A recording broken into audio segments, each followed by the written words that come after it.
بسم الله الرحمن الرحيم. الحمد لله رب العالمين،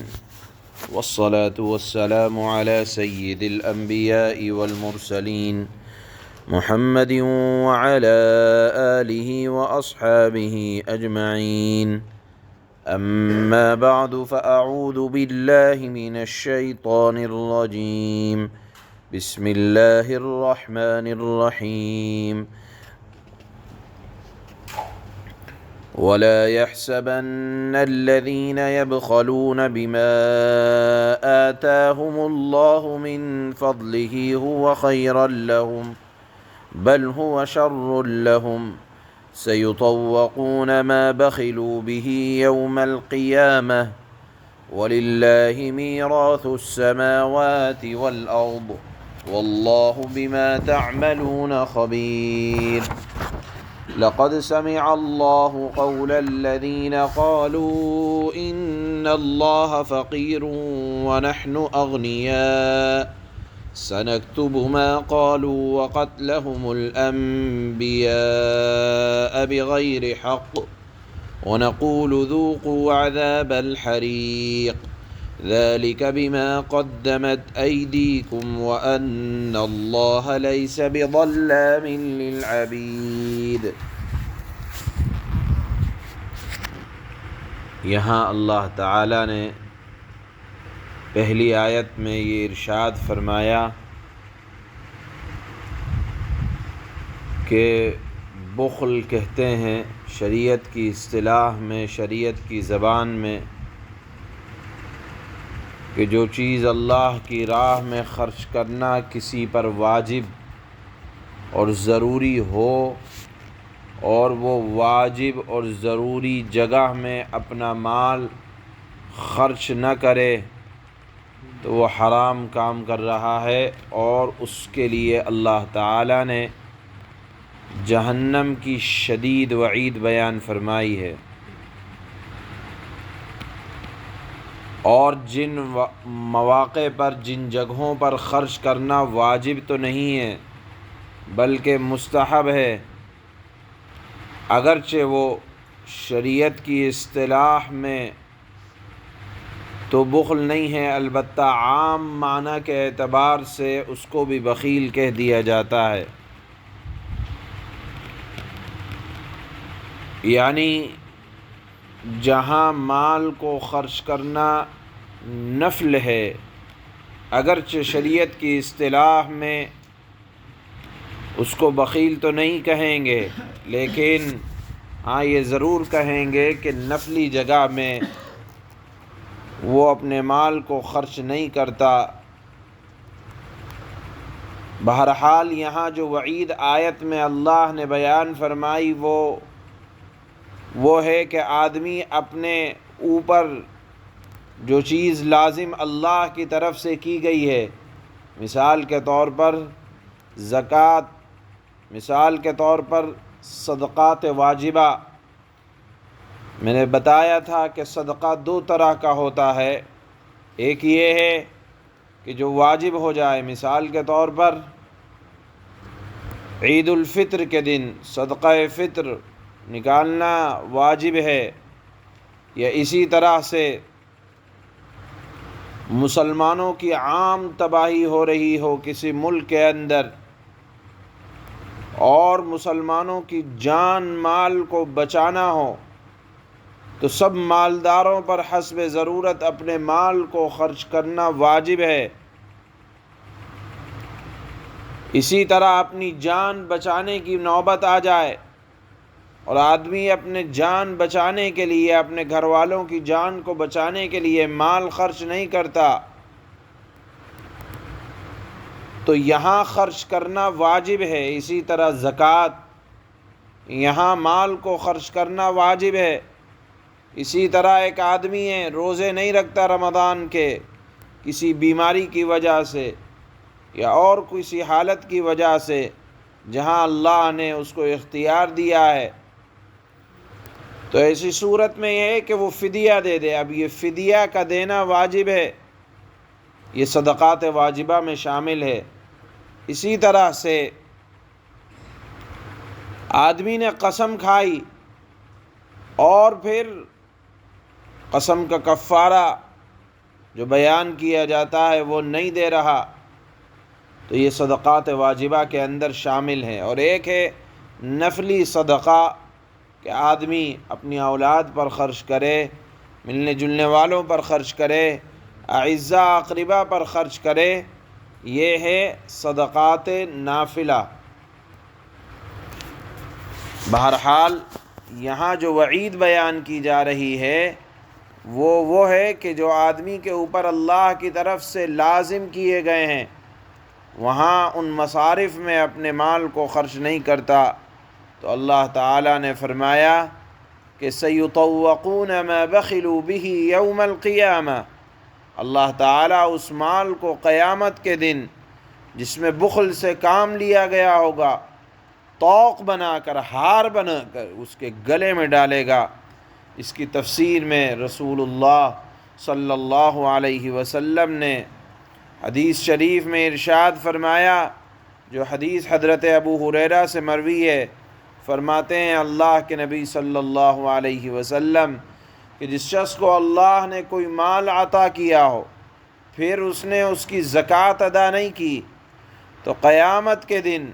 یہ مال ایک سخت زہریلے سانپ کی شکل میں اس کے گلے میں ہار کی طرح ڈال دیا جائے گا، جو سانپ اس کی بانچھوں کو پکڑ کر، ہونٹوں کے کنارے کو پکڑ کر کہے گا میں ہی تیرا مال ہوں، میں ہی تیرا سرمایہ ہوں، میں ہی تیرا خزانہ ہوں۔ اس کے بعد اللہ کے نبی صلی اللہ علیہ وسلم نے یہی سورہ آل عمران کی آیت نمبر 186 تلاوت کی اور فرمایا کہ اللہ فرماتا ہے سَيُطَوَّقُونَ مَا بَخِلُوا بِهِ يَوْمَ الْقِيَامَةِ وَلَا يَحْسَبَنَّ الَّذِينَ يَبْخَلُونَ بِمَا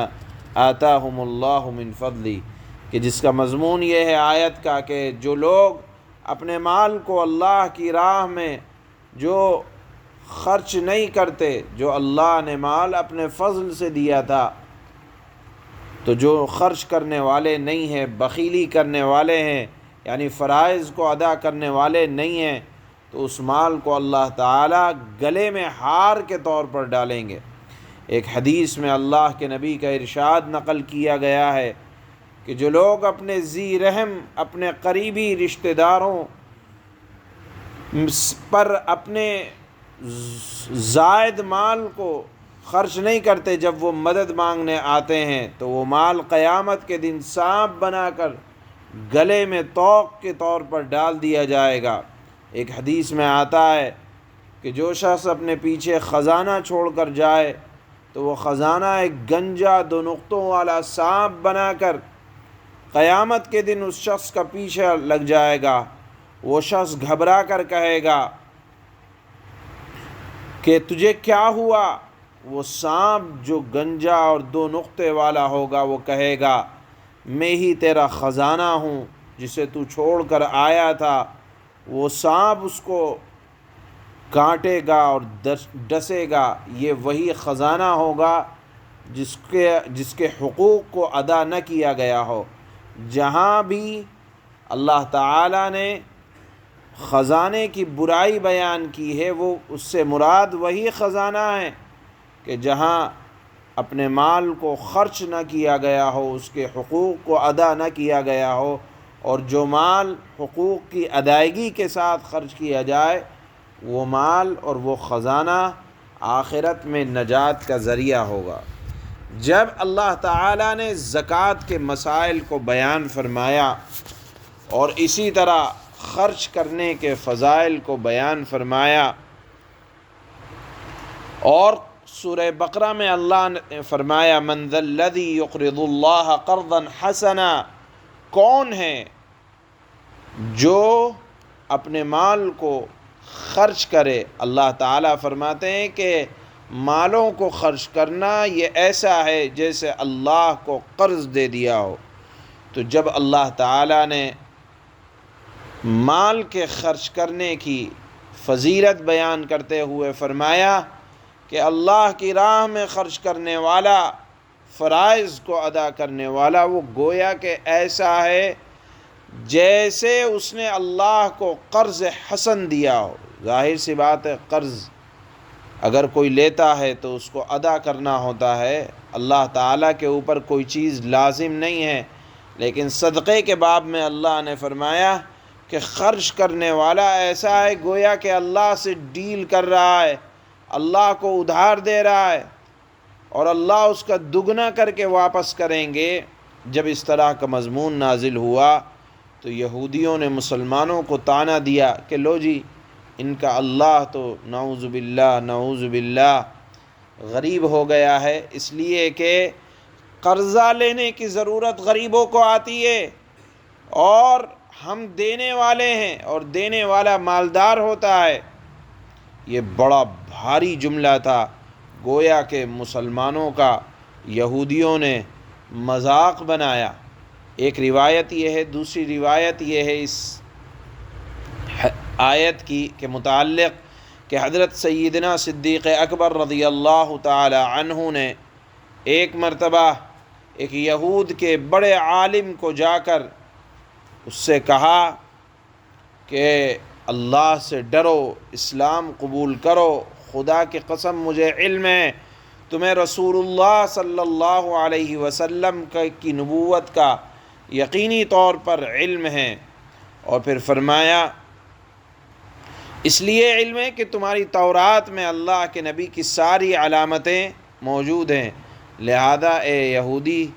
تمہیں چاہیے کہ اللہ کے نبی پر ایمان لاؤ اور اللہ کو قرض حسنہ دو، یعنی اپنے مال کو اللہ کی راہ میں خرچ کرو، صدقہ دو، خیرات دو۔ اس پر اس یہودی عالم نے اللہ کے نبی کے صحابی اور عزیز صحابی اور بلند تر مقام رکھنے والے سیدنا صدیق اکبر کو یہ کہا، اے ابو بکر تمہارا گمان یہ ہے کہ ہمارا پروردگار ہم سے قرضہ مانگتا ہے؟ حالانکہ قرض تو غریب لیتا ہے، مالدار سے لیتا ہے۔ یقیناً اگر خدا فقیر نہ ہوتا تو قرض نہ مانگتا۔ کہنے لگا کہ اللہ تمہارا غریب ہے، ہم مالدار ہیں۔ اس پر حضرت سیدنا صدیق اکبر کو غصہ آیا، فوراً ایک تماچا رسید کیا اور کہا کہ اے دشمن خدا، اگر ہمارے اور تمہارے درمیان عہد نہ ہوتا تو آج میں تیری گردن مار چکا ہوتا، لیکن تمہارا اللہ کے نبی سے ایک وعدہ ہے، لہذا میں تیری گردن چھوڑتا ہوں اس وعدے کی وجہ سے۔ یہودی بڑا چالاک تھا، فوراً جا کر اللہ کے نبی سے شکایت کی، آج دیکھو تمہارے عزیز تر صحابی نے مجھے تھپڑ مارا ہے۔ اللہ کے نبی نے حضرت سیدنا صدیق اکبر کو بلایا اور فرمایا کیا ماجرا ہے؟ حضرت سیدنا صدیق اکبر نے فرمایا کہ اس دشمن خدا نے بڑی سخت بات کہی اور کہا کہ اللہ غریب ہے، ہم مالدار ہیں، اس پر مجھ سے رہا نہ گیا۔ میری غیرت ایمانی کو جوش آیا اور میں نے اس کے منہ پر ایک تماچا رسید کر دیا۔ اس پر اللہ کے نبی نے یہودی سے معلوم کیا کیا صدیق اکبر صحیح کہہ رہے ہیں؟ اس نے کہا جھوٹ بول رہے ہیں۔ یہ کہنا تھا کہ فوراً سیدنا صدیق اکبر کی حمایت میں اللہ تعالیٰ نے یہ آیت نازل فرمائی، لقد سمع اللہ قول الذین قالوا، کہ بے شک اللہ تعالیٰ نے سن لیا ان لوگوں کی گفتگو کو جنہوں نے یوں کہا کہ اللہ تعالیٰ مفلس ہے، اللہ غریب ہے اور ہم مالدار ہیں۔ علماء نے لکھا ہے، حضرات مفسرین نے، کہ یہ آیت حضرت سیدنا صدیق اکبر رضی اللہ تعالی عنہ کی حمایت میں اور آپ کی قول کی تصدیق کے لیے اللہ تعالیٰ نے جناب رسول اللہ صلی اللہ علیہ وسلم کے اوپر نازل فرمائی۔ اس پر اللہ تعالیٰ نے ان کے اس جملے پر یہ نہیں فرمایا کہ اللہ غریب ہے، مالدار ہے، کیونکہ یہ بحث کا موضوع ہی نہیں ہے۔ جو کائنات کا مالک ہو، جو موت اور حیات کا مالک ہو، اس کو صفائیاں دینے کی ضرورت نہیں ہے۔ اللہ نے فرمایا کہ ہم نے ان کی اس بات کو بھی لکھ لیا، گواہی کے طور پر بھی لکھ لیا، اور جو انہوں نے انبیاء کو قتل کیا ناحق، ہم نے ان کو بھی لکھ لیا۔ اب بظاہر انبیاء کے قاتل مدینہ منورہ کے یہودی تو نہیں تھے، تو اللہ کیوں کہہ رہے ہیں کہ ہم نے انبیاء کے جو انہوں نے قتل کیا ہے اس کو بھی لکھ لیا؟ کیونکہ انبیاء کے قتل ان کے آباء و اجداد نے کیا تھا۔ حضرت زکریا اور حضرت یحییٰ کے زمانے کا کہ جو انبیاء کے قتل کا واقعات پڑھنے کو آتے ہیں، چونکہ یہ مدینہ کے یہود ان کے اس فعل پر راضی تھے، تو اللہ تعالیٰ نے ان کے متعلق بھی فرمایا کہ چونکہ یہ سمجھتے ہیں کہ انبیاء کا جو قتل ہوا وہ صحیح ہوا، اللہ تعالیٰ نے ان کی اس ناپاک حرکت کو بھی لکھ لیا ہے، اور قیامت کے دن وعید کے طور پر اللہ فرماتے ہیں کہ ہم اس کی سزا دیں گے اور کہیں گے ذوقوا عذاب الحریق، کہ عذاب حریق یعنی ایسی آگ کا مزہ چکھو جو جلا کر بھسم کرنے والی ہوگی۔ یہاں اللہ تعالیٰ نے اس مضمون کو بھی بیان فرمایا ہے۔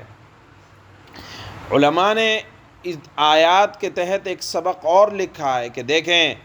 یہ مدینہ کے یہود اس وقت کے انبیاء کے اگرچہ قاتل نہ تھے، لیکن قاتلوں کو صحیح سمجھتے تھے اور گناہ کرنے والوں کو درست جانتے تھے، تو اللہ تعالیٰ قیامت کے دن ان کا شمار انہی گنہگاروں کے ساتھ فرمائیں گے۔ لہذا اگر کوئی گناہ نہیں کر رہا لیکن جو گناہ کرنے والے ہیں ان کو اچھا سمجھ رہا ہے کہ ہاں بڑے بڑھیا لوگ ہیں اور ان کے یہ افعال و کردار بہت اچھے ہیں، تو جان لینا چاہیے کہ جو جس چیز کو پسند کرے گا اللہ تعالیٰ ان کا حشر قیامت کے دن انہی لوگوں کے ساتھ فرمائیں گے۔ اگر آپ ٹھیک ہے کوئی اچھائی نہیں کر پا رہے، لیکن جو اچھا کر رہے ہیں ان کو آپ اچھا سمجھتے ہیں، تو اللہ تعالیٰ آپ کا شمار نیک لوگوں میں فرما دیں گے۔ اور اگر آپ برائی تو نہیں کر رہے لیکن برے لوگوں کو بہت اچھا سمجھتے ہیں، تو یقین جانیں کہیں ایسا نہ ہو کہ اللہ تعالیٰ برے لوگوں کے ساتھ حشر فرمائے۔ لہذا بروں کو برا جاننا چاہیے اور برائی سے دور رہنا چاہیے۔ اللہ تعالیٰ ہم سب کی حفاظت فرمائے۔ اس کے بعد اللہ فرماتے ہیں کہ جو کچھ قیامت کے دن عذاب ہوگا وہ تمہارے ہاتھوں کی کرتوت ہوں گے، اور اللہ تعالیٰ کسی بندے پر ظلم کرنے والا نہیں ہے۔ یہ مضمون جو ہم نے بیان فرمایا اس کو حضرت امام قرطبی نے اپنی تفسیر میں تفسیر قرطبی میں لکھا ہے کہ کفر پر راضی ہونا بھی کفر اور معصیت میں داخل ہے۔ آپ کفر نہیں کر رہے لیکن کفر کرنے والوں کے افعال سے خوش ہیں، تو یہ بھی معصیت اور گناہ میں داخل ہے۔ رسول اللہ صلی اللہ علیہ وسلم نے خود فرمایا کہ جو کسی سے محبت کرے گا انہی کے ساتھ اس کا شمار ہوگا۔ لہذا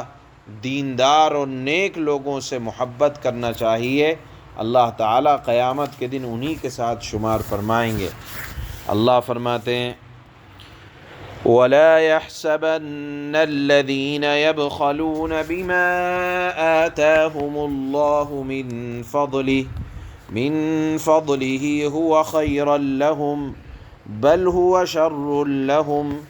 سَيُطَوَّقُونَ مَا بَخِلُوا بِهِ يَوْمَ الْقِيَامَةِ وَلِلَّهِ مِيرَاثُ السَّمَاوَاتِ وَالْأَرْضِ وَاللَّهُ بِمَا تَعْمَلُونَ خَبِيرٌ۔ اور جو لوگ اس مال میں سے بخل سے کام لیتے ہیں، یعنی زکوٰۃ اور صدقات واجبہ میں اپنے مال کو خرچ نہیں کرتے، جو مال انہیں اللہ نے اپنے فضل سے عطا فرمایا ہے، وہ یہ ہرگز نہ سمجھیں کہ یہ ان کے لیے کوئی اچھی بات ہے بخل کرنا۔ اس کے برعکس یہ ان کے حق میں، یہ مال ان کے حق میں بہت بری بات ہے۔ جس مال میں انہوں نے بخل سے کام لیا ہوگا، قیامت کے دن وہ ان کے گلے کا ہار بنا دیا جائے گا، اور سارے آسمان و زمین کی میراث صرف اللہ کے لیے ہے، دیا ہوا اللہ کا ہے۔ لہذا اس کے حکم کے مطابق خرچ کرنا چاہیے۔ اس لیے اللہ فرماتے ہیں